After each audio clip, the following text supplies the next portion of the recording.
பொதிகை மலைச்சாரலில் போகர் தங்கியிருந்த பொழுது ஒரு நாள் இரவு உணவு சமைத்து உண்டார். போகருக்கு தாகம் ஏற்பட்டது. போகர் அருகில் உள்ள சிற்றூருக்கு சென்றார். ஒரு வீட்டு திண்ணையில் அந்தணர்கள் கும்பலாக அமர்ந்து பேசிக் கொண்டிருந்தனர். போகர் அவர்களிடம் தாகம் தீர்க்க தண்ணீர் கேட்டார். அதற்கு அந்த அந்தணர்கள், யாரப்பா நீ, அப்பாலே போ, நீ அருகில் வந்தாலே நாற்றம் அடிக்கிறது என்று எரிந்து பேசினர். போகர் அவர்கள் அறியாமையைக் கண்டு அவர்களுக்கு பாடம் புகட்ட எண்ணினார். அந்த வழியாக ஒரு பூனை சென்றது. போகர் அந்த பூனை காதில் வேதத்தை ஓதிவிட்டார். என்ன ஆச்சரியம்! அந்த பூனை நன்றாக அமர்ந்து வேதங்களை உரத்த குரலில் ஓதத் தொடங்கியது. உடனே அந்தணர்கள், ஐயனே, தாங்கள் அறியாமையால் தங்களை அவமதித்து விட்டோம், எங்களை மன்னித்து விடுங்கள் என்று கேட்டனர். ஐயனே, எங்கள் வறுமை அகல தாங்கள் ஏதாவது வழி கூறுங்கள் என்று வேண்டிக் கொண்டனர். போகர் அவர்களிடம் உள்ள உலோகப் பொருட்கள் அனைத்தையும் தம்மிடம் உள்ள ஆதி ரசத்தால் பொன்னாக மாற்றி அவர்களை மகிழ்வித்தார். போகர் தவம் செய்த ரசமணி குளிகையின் ஆற்றல் கண்டு மிகவும் வியப்படைந்தார். அதேபோல குளிகைகள் செய்து மற்ற சித்தர்களுக்கும் கொடுக்க வேண்டுமென்று போகர் எண்ணினார். அதற்காக ரோமபுரி சென்று மிக தூய்மையான ஆதிரசம் கொண்டு வர வேண்டுமென்று போகர் எண்ணினார். உடனே குளிகை ஒன்றை வாயில் போட்டு ரோமபுரி தோன்றி அங்கு இருந்த ரச கிணற்றை தேடி பார்த்தார். ரசத்தை குடுவையில் நிரப்பி ஆகாய மார்க்கமாக பொதிகை மலைக்கு சென்றார். இதன் பிறகுதான் போகர் தஞ்சையில் உள்ள பிரகதீஸ்வரர் ஆலய லிங்க பிரதிஷ்டை செய்து முடிப்பதற்காக காக்கை கழுத்தில் ஓலை ஒன்றை வைத்து கருவூராருக்கு அனுப்பினார். கருவூரார் அதன்படியே லிங்க பிரதிஷ்டை செய்து முடித்தார்.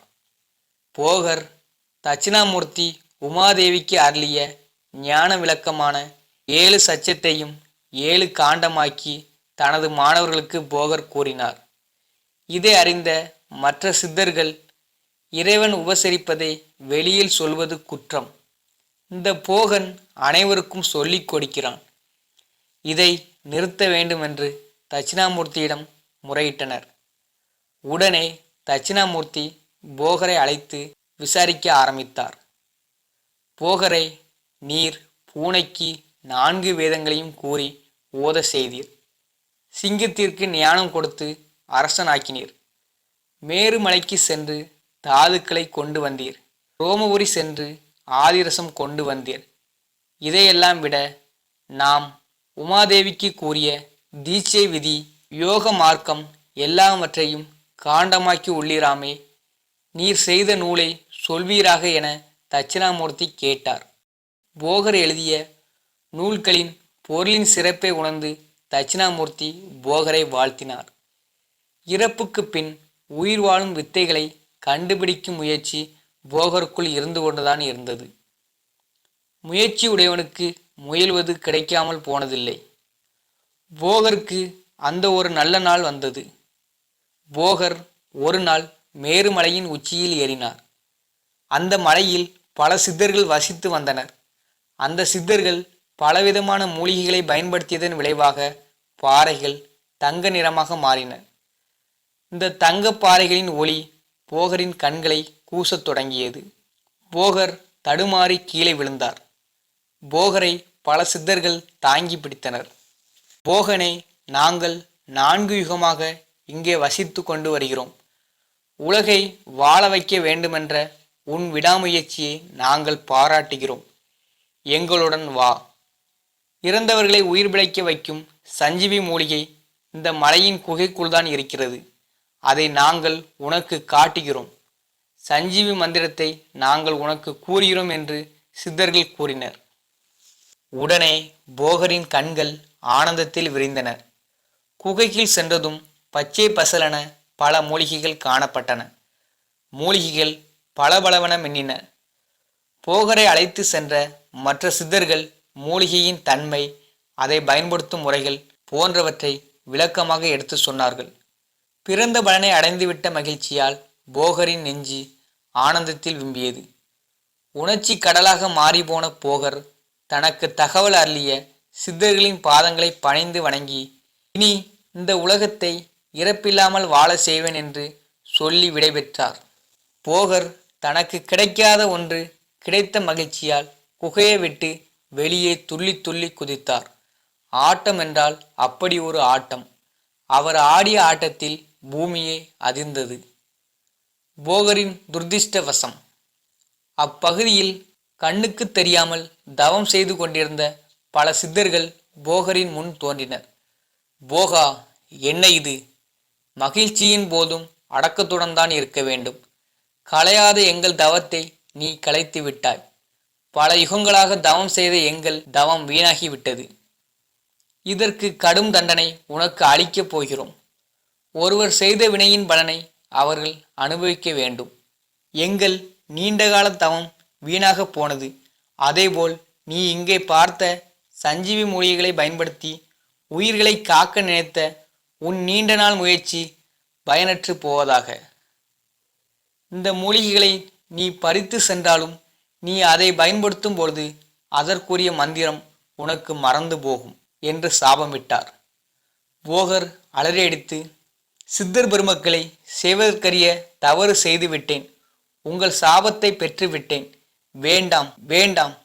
இந்த உலகை காக்கும் பொறுப்பு நமக்குள் இருக்கிறது. இந்த விஷயத்திற்காக உலகை பழித்து விடாதீர்கள். மன்னியுங்கள் மன்னியுங்கள் என்று கண்களை மூடி கதறினார். போகரின் கதறலை கேட்க அங்கே சித்தர்களே இல்லை. அவர்கள் காற்றோடு காற்றாக மறைந்து விட்டனர். ஐயோ, என் வாழ்க்கை லட்சியமே அழிந்ததே. இனி இந்த மக்கள் மரணத்தின் பிடியிலிருந்து எப்படி மீள முடியும்? இறைவா, என்னை சோதித்து விட்டாயே என்று புலம்பியவாறு வேறு வழியின்றி மயங்கி கிடந்த போகரை நோக்கி ஒரு பறவை வந்தது. அந்த பறவையை கண்ட பேரண்டம் என்று கூறுவார்கள். அந்த பறவை குகைக்குள் சென்று மூலிகையை பறித்து போகரின் மூக்கருகே நீட்டியது.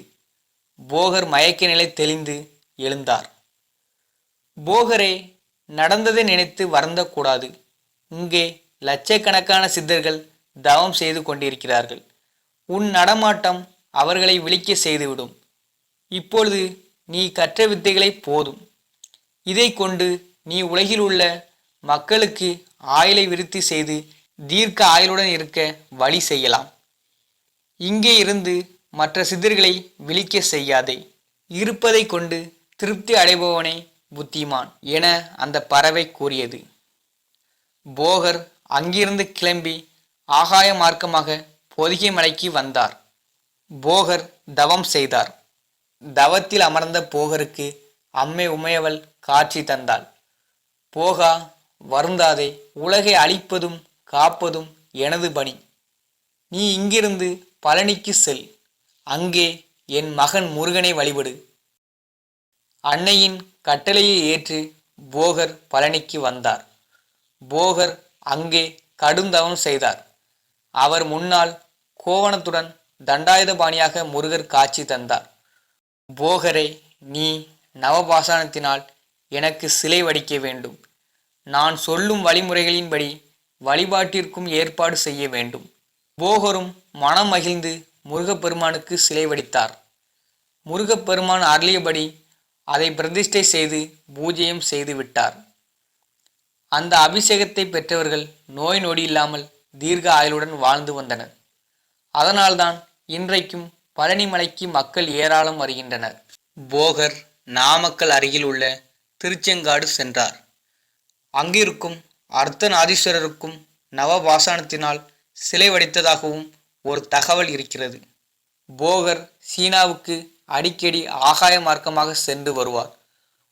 ஒரு கட்டத்தில் சீன அழகிகள் சிலருடன் அவருக்கு தொடர்பு ஏற்பட்டு தனது சக்தியை இழந்தார்.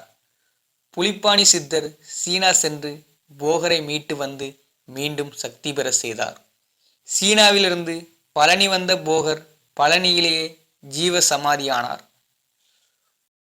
பொதுவாக சித்தர்கள் கோயிலுக்கு செல்லுதல், விக்கிரகங்களை பூஜித்தல், பல சடங்குகளில் நாட்டம் கொள்ளுதல் போன்றவற்றிலிருந்து விடுபட்டு இறைவனை தன் மனதிற்குள்ளே கண்டு இன்புற்றவர்கள். போகர் இதில் மாறுபட்டவர். போக சித்தர் ஒரு சிவத்தொண்டர். பல சக்திகளை பெற்ற சித்தர்களுக்கே வாழ்க்கையில் பல துயரங்கள் ஏற்பட்டுள்ளது. நாம் அனைவரும் மனிதர்கள். மனிதர்களின் வாழ்க்கையில் மேடு பள்ளங்கள் வரதான் செய்யும். இன்பம் துன்பம் வரதான் செய்யும். அதில் போராடி வெற்றி பெறுபவனே நல்ல மனிதன் ஆவான். அதில் வீழ்பவன் கோழையாவான். அனைவரும் வெற்றி பெறுங்கள். நன்றி.